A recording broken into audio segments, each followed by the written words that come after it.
WTOL 11 Sports presents Big Board Friday, sponsored by Ohio Northern University. The best discoveries come from the unexpected.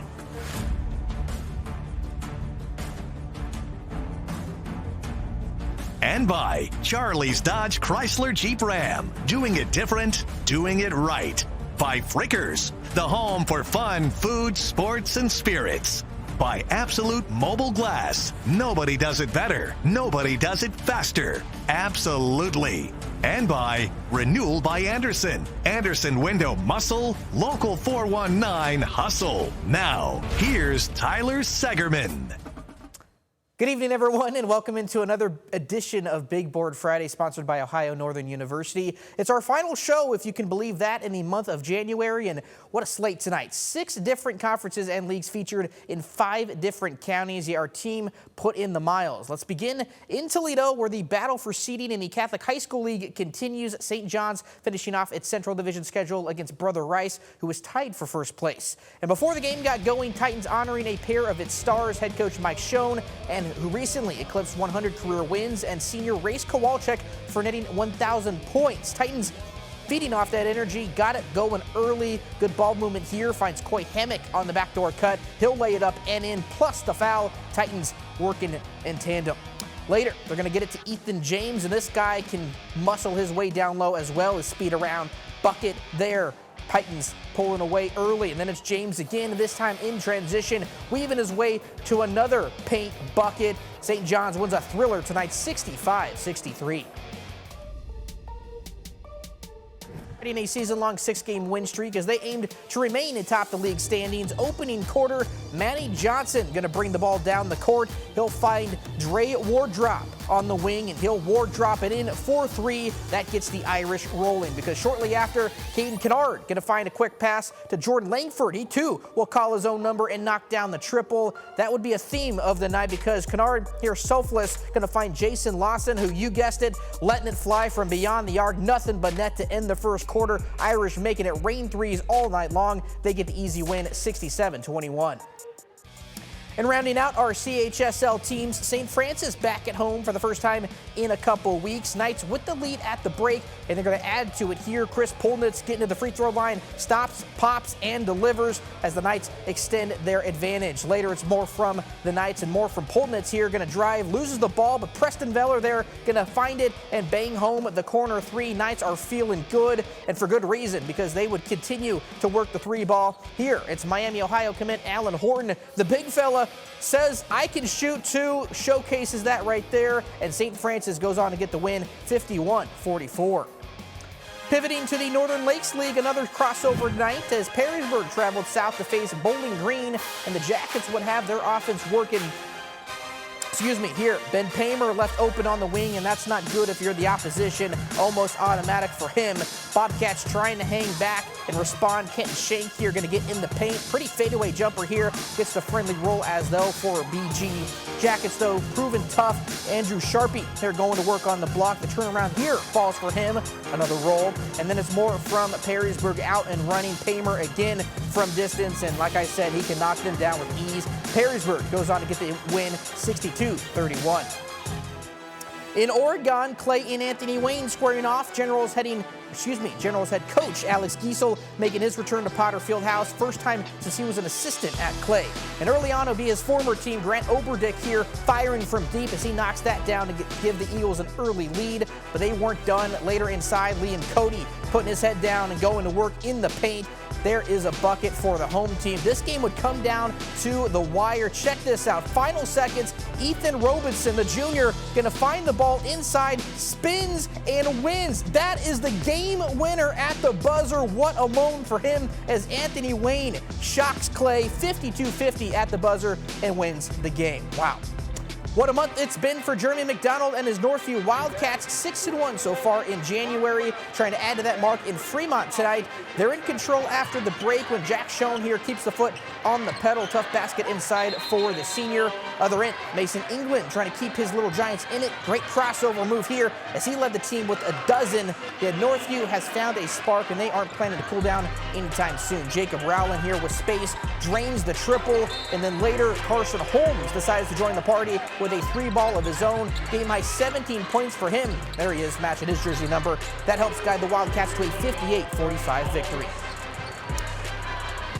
Well, coming up next after the break here on Big Board Friday, a battle for first place in the NWOAL. We have highlights between Patrick Henry and Liberty Center coming up next after this. But first, a look at some of those area scores.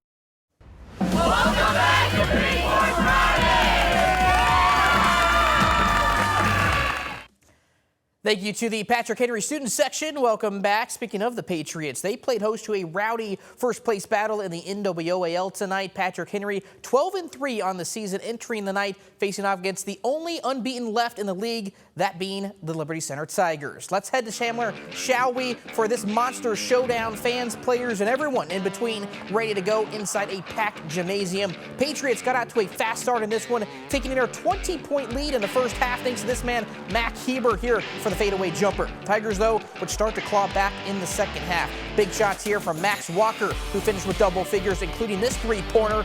Boom. Patriots, though, banged up a bit, but finding a way to persevere. Reed Krieger, bad calf and all, making his way to the cup, takes the contact and gets the and one to go. And then later, Tigers trying to steal the lead, but Tristan Rosebrook rising to the occasion, not letting that happen. He led the team with 20 points, including some clutch threes late.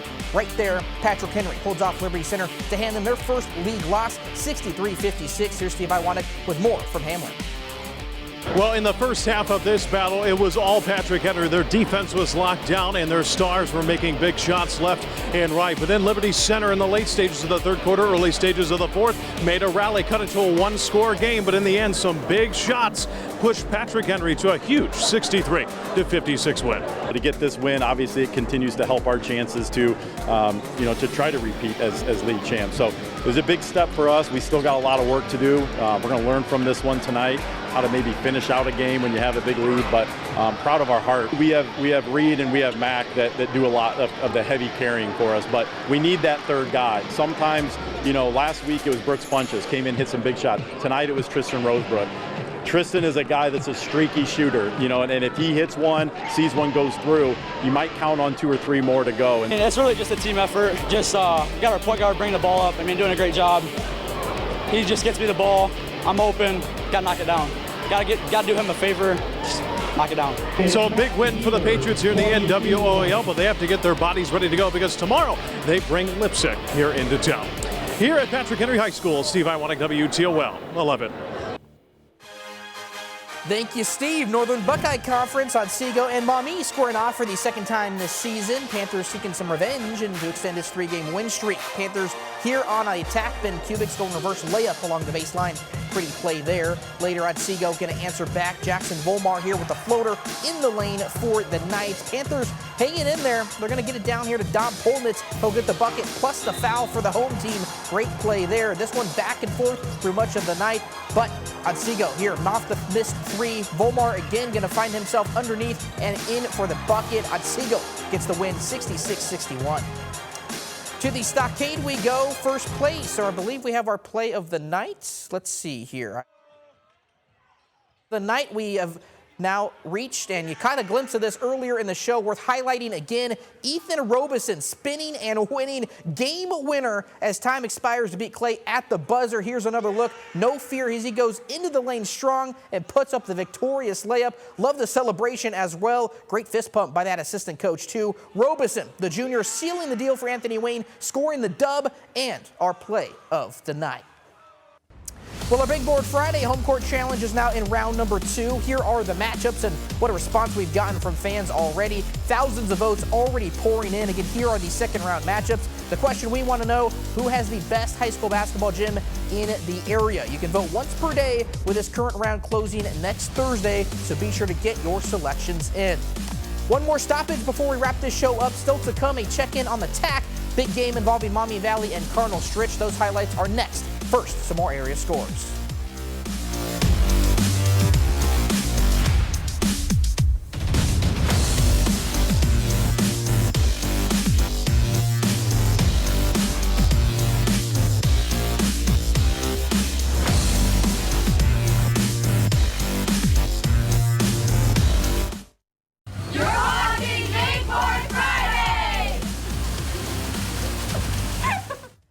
Thank you to the Old Fort cheerleaders. Welcome back. When you talk about TAC basketball, the Toledo Area Athletic Conference, that is, 14 years it's been since Maumee Valley Country Day last won a championship. To put that in perspective, their opponent tonight, Cardinal Stritch, has won 4 titles in that span. Cardinals trying to play spoiler and add another trophy to that mark, while the Hawks set sights on a memorable night. Up first is Maumee Valley here in transition. Say Robinson going to find his way up court to Shrinius Yakovic, going reverse layup, and the Hawks are in front. Second half we go. Maumee Valley putting on the pedal to the metal. Here is in transition Kieran Stokes from the corner, knocking down the triple as they remain in control. Stritch would answer back though. King Wilson Jr. working his down low bucket and the foul. He's fired up, but Maumee Valley would continue to respond.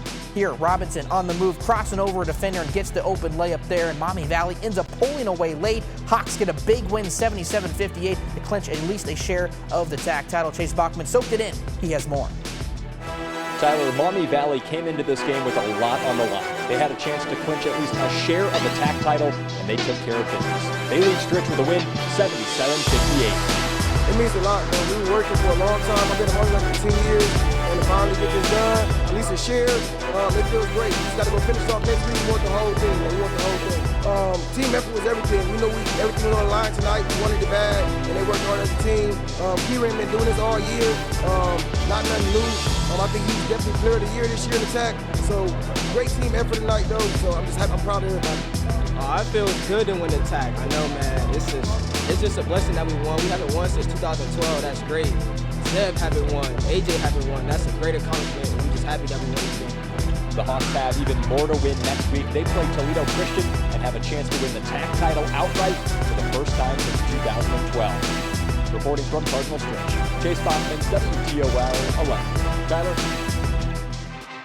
Appreciate it, Chase. To the Stockade we go. First place on the line in the SBC River Division. Gibsonburg and Old Fort battling for supremacy. A little halftime shot game there for the kids. As for the players, boy, did they put on a show. Andrew Tackett picking up the loose ball. He's off to the races for a scoop and score that kept Old Fort in front early. Bears, though, not phased, back with possession. The big man, Hunter Wasserman, going off glass for the hoop and the harm. Stockaders led by 6 at the break and kept that lead for a while, in large part thanks to this man, Isaac Gallagher, who paced the team with 17. But Gibsonburg would not go away. Reese Walby stepping in front of this pass. He's got a clear path. Easy layup for the junior. He drops 21. And with a late comeback, they are now in the driver's seat, that being Gibsonburg. They get the win 56-52. College ranks top 10 Big Ten showdown in East Lansing tonight. Great atmosphere, great ball game, at least if you're a Michigan fan. The Wolverines led by 16 at the break and then kept its lead to improve to 20-1 on the season. 4 Wolverines in double figures, led by Yaxel Lindenberg's 26. At the college level, another rivalry game taking place inside Savage Arena this weekend. This time, it's the women's version in the Battle of I-75. Rockets have done a great job at protecting home court, winning each of the last 4 meetings held at UT. Both programs do carry some momentum coming off MAC wins on Wednesday. Here are both coaches ahead of the matchup. Just a little bit of the monkey off the back. We still are, we're still a really young team. And you're seeing players in situations that are quite literally unpracticed. We've had light opponents, but I'm really, really looking forward to it. It's a really fun game. It's great for both communities, and I hope we sell this thing out. It's always a hostile environment. I learn new names about myself every time I go there. So I love it. I like playing in venues like that. I think our team embraces it. I think they're going to be, excited to play in a packed house at Savage Arena. So, we're ready to play in front of the second best fans in the MAC. 5 o'clock start on Saturday should be a good one. That's going to do it for another edition of Big Board Friday. If you missed any of the highlights or want to rewatch the entire show again, head to our website or stream us on WTL 11 Plus. It's always a pleasure bringing you our coverage from our entire team. Have a great rest of your weekend. Thanks for tuning in, and we'll see you next week. Take care, everyone.